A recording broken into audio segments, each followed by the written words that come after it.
At napapag-usapan po ang ulan. Tuwing bumubuhos ang ulan, marami ang kinakabahan sa matinding pagbaha. Kaya ang Pag-asa may bagong sistema para mas mabilis na magbabala kaugnay sa ulang posibleng magpabaha.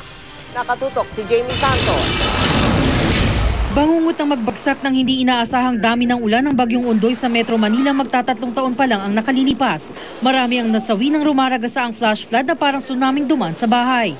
Kahapon lang, agad binaha ang maraming lugar sa Metro Manila dahil sa malakas na pag-ulan kahapon. May mga lugar na umabot hanggang dibdib ang baha. Marami tuloy ang stranded. Pero ayon sa Pag-asa, pwede na raw itong maiwasan sa pamamagitan ng Rainfall Warning System o RWS. Sa RWS, malalaman kaagad ng mga komunidad kung darating ang malakas na ulan na magdudulot ng baha sa kanilang lugar. Sa pamamagitan ng text, social network system tulad ng Twitter at Internet. To promote awareness on the hazards of tropical cyclones, particularly the most intense one, is typhoon and its associated hazards, heavy precipitation that cause floods. The objective of the project is to develop an end-to-end early warning system. Sa RWS, dalawang klase ng warning levels ang susundin. Ang thunderstorm o yung mabilis lamang na pag-ulan at heavy rainfall o malawakang pag-ulan dahil sa bagyo o monsoon. Bawat sistema mayroong 3-level warning. Ang thunderstorm level warning, una munang mag-i-issue ng impormasyon sa publiko sa website ng Pag-asa. Ikalawa ang watch kapag sa loob ng 12 hours may namumuong thunderstorm. At warning kapag nagbabanta ang thunderstorm sa isang lugar sa loob ng 2 oras. Ginawa namang color-coded ang heavy rainfall warning. Dilaw bilang advisory o posibleng bumaha. Green para sa alert o kailangan ng maghanda dahil sa banta ng pagbaha. At red para sa emergency o may seryoso ng banta ng pagbaha at kailangan ng lumikas. Pero ayon sa Pag-asa, mapapalitan pa raw ang mga kulay sa warning system. Sa kasalukuyan sa Metro Manila raw muna ipatutupad ang bagong sistema. It's a developmental roadmap. It will not happen overnight. It will take a lot of cooperation. The final objective really here is just to save people's lives. Gayunpaman, hindi malinaw kung masasabi rin ng RWS ang tindi ng baha na idudulot ng iba't ibang klase ng pag-ulan. Iba-iba rin naman kasi ang epekto ng ulan sa bawat lugar dahil may sadyang bahaing lugar gaya halimbawa ng Kamanava area. Jamie Santos, Nakatutok, 24 Oras. Ginugunita ngayon ang ika-151 anibersaryo ng kapanganakan ni Dr. Jose Rizal. Wala mang batas na nagdedeklara kay Rizal bilang national hero natin ang mga nagawa niya. Sapat na raw na patunay ng pagmamahal niya sa inang bayan. Nakatutok si Mark Salazar. May dahilan kung bakit pinakamarangya ang bantayog ni Dr. Jose Rizal. Kung bakit pinipilahan ng ganito ang kanyang estatwa para alayan ng bulaklak sa kanyang kaarawan.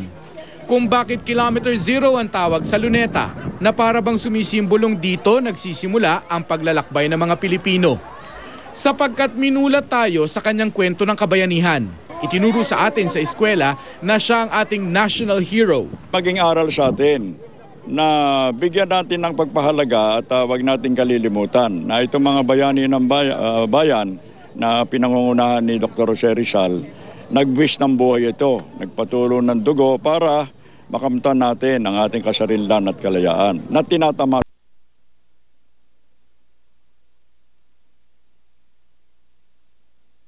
Dalo sa kanyang bantayog sa Luneta kahit hindi niya birthday. Araw-araw, hindi bababa sa 2,000 ang pumupunta, dumadaan. Pero may ilan pa ring nagtatanong, sino bang may sabing si Rizal ang national hero? Bakit hindi si Bonifacio o si Aguinaldo? Walang specific law that proclaims Dr. Jose Rizal as hero, no?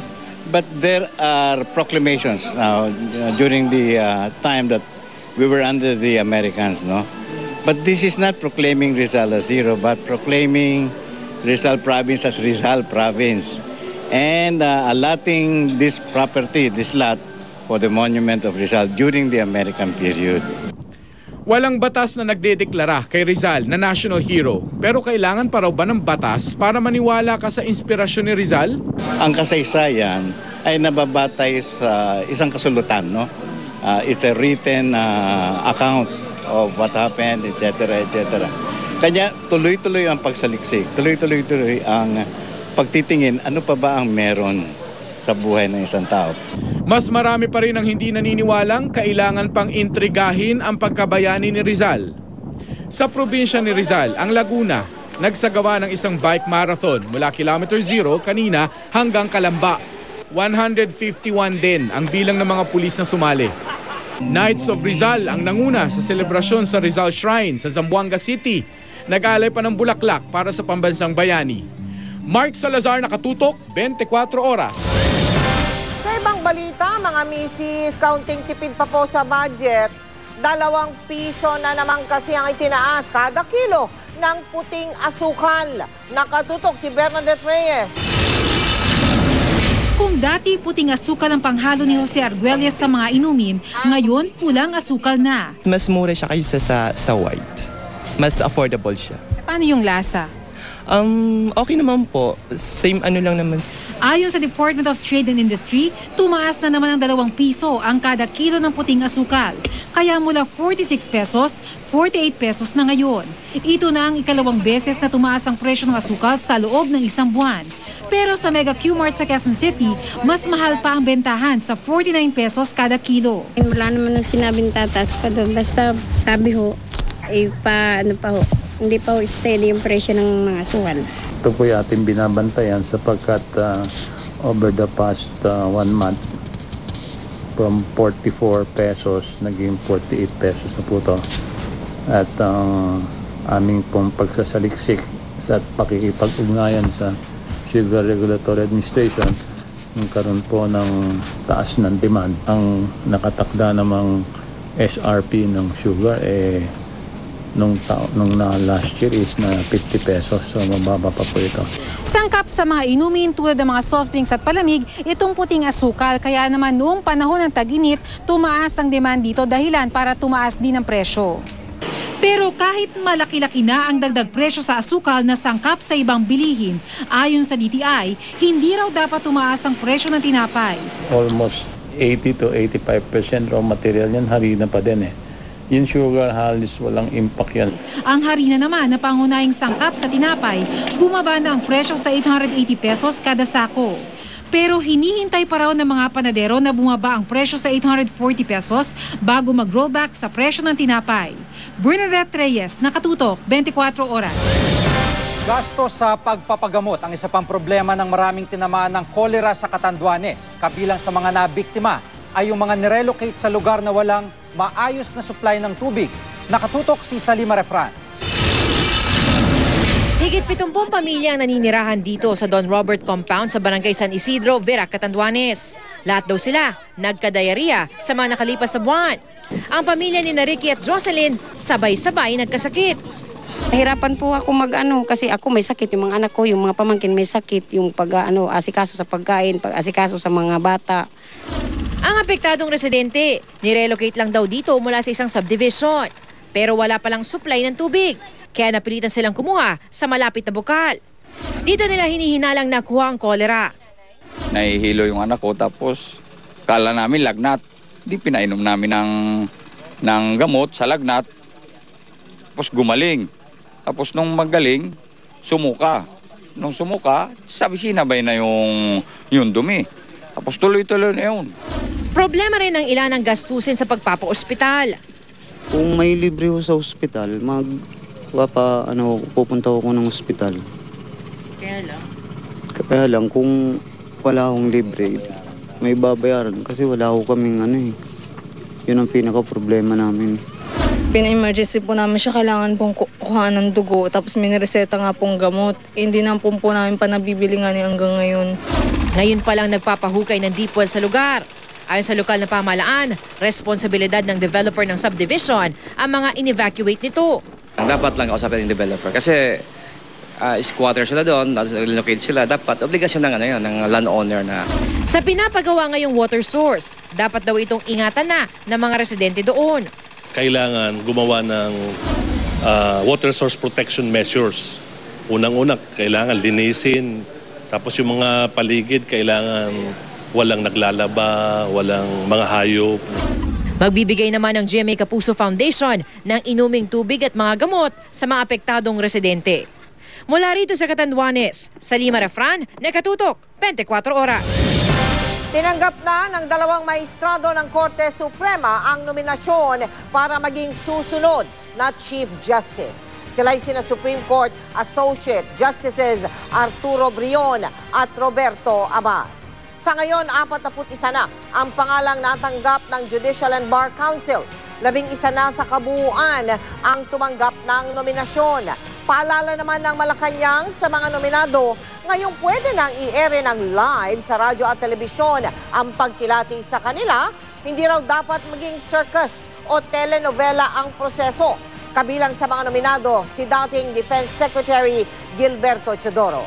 Git ng palasyo, hindi kakausapin ni Pangulong Aquino ang pinsang si Teodoro para tanggihan ito ang nominasyon. Kahapon sana ang deadline ng nominasyon pero pinalawig ito hanggang July 2 matapos hilingin ni Senador Chis Escudero na miyembro ng JBC. Matapos ang deadline, sasalain ang mga nominado at isasalang sa interview. Ang tatlong may pinakamataas sa boto ang pagpipilian ng Pangulo ng susunod na Chief Justice. Ilang kalsada po sa bansa ang ipinangalan sa mga taong may kaugnayan sa buhay at halaw sa mga akda ni Dr. Jose Rizal. Pero halos lahat ng mga tinanong naming nakatira o dumadaan sa mga kalsadang ito, kundi limot ang kasaysayan, walang ideya sa malagang bahaging ginampanan ng mga pangalang ito. Nagbabalik si Michael Fahati. Alam ko nga, Amerikano yan. Hindi ko lang alam kung anong rango. No? Sundalo yata yan. Si Kuya, hinuhulaan kung sino ba si Craig na pangalan ng kalye kung saan siya nakatira. Tapos sa characters ni Rizal sa Noli Me Tangere. Malapit-lapit na, may kaugnayan nga si Craig kay Rizal pero hindi siya karakter sa kanyang mga nobela. Si Austin Craig ang sumula sa isa sa mga naging popular na talambuhay ni Rizal. Lumako naman tayo sa kabilang kalye ng Blumentritt. Hindi ko kilala yun, pero straight kilala ko. Si Malo, si Laboboy, si Manolo. Si Ferdinand Blumentritt ay isang alemang manunulat na naging matalik na kaibigan ni Rizal. Dumako kami sa Dimasalang, ngunit lahat ng sagot ng mga taga rito pawang ewan. Pero ang isang ito, kaya raw sagutin kung sino si Simon. Si Simon Ibarra, yung nagpasabog ng lampara nung panahon ni Jose Rizal. Tama na sana, pero di niya ito pinasabog nung panahon ni Rizal, kundi sa isang nobela lamang. At sinulat niya ito sa ang kalyeng P. Margal kaya. Itong P. Margal po, kung minsan po, traffic. Lalo na pag tag-ulan, lalo na pag babae, may bit-bit na bag, tapos may biglang dadaang motor, inaagaw, hinahablit. Imbis na kasaysayan ng pangalan, sa limuot ng kalye ang kanilang natatandaan. Si Francisco P. Margal ay isang Kastila, naging guro ni Rizal at kalaunay naging kaibigan din. Pero ang signboard ng kanyang sariling kalye, mali pa ang pagkakasulat. Bakit nga ba ibinase sa buhay ni Rizal ang pangalan ng ilang kalye sa Maynila? Dati may may parang piece of land na tawag ay Sulukan Estate. Doon naisipan ng Rosenstock, Elser and Company, no? Binili nila 'yon, no? At doon nila ipinatayo yung tinatawag na Rizal Park. Hindi man tumira dito si Rizal, naisipan ng isang banyagang developer na ipangalan kay Rizal ang subdibisyong kanyang itinayo. Nang mapunta sa gobyerno ng lupa, kalaunan, hindi na binago ang pangalan ng mga kalye. Pero maging ang napakahalagang street sign na ito, wala mang kaugnayan sa kasaysayan, hindi rin alam ng ilan. Fedsing? Ano ba ibig sabihin yan? Wala, hindi ko alam. Artista ba yun? Government employee? Fedsing! Actual word ba yan? Kala ko kasi surname yung Singh eh. Kala ko Petro Singh. Joke. Pedestrian crossing ang ibig sabihin ng fencing, hindi salitang jejemon. Ito ay tawiran ng mga pedestrian. Ang reklamo ng ilan, nakakalito daw ang ilang pangalang pabago-bago. Maaari mang palitan ng pangalan ng kalye, pero ang Manila Historical and Heritage Commission ang tatanungin. Ngunit kung papalitan naman ninyo yung pangalan, mawawala ang isang parang kabanata sa ating kasaysayan. Kung papalitan mo yung pangalan ng kalye, dapat yung lumang pangalan nandun pa rin. Nawalan ba ng kaalaman sa kasaysayan o sadyang wala lang tayong pakialam? Kung malaman natin kung ano ang kahulugan o sino itong mga tao sa mga streets na ito, may matututunan tayo tungkol sa ating nakaraan. And of course, pag may natututunan tayo tungkol sa ating nakaraan, may natututunan tayo tungkol sa ating sarili. Michael Pati, nakatutok, 24 oras.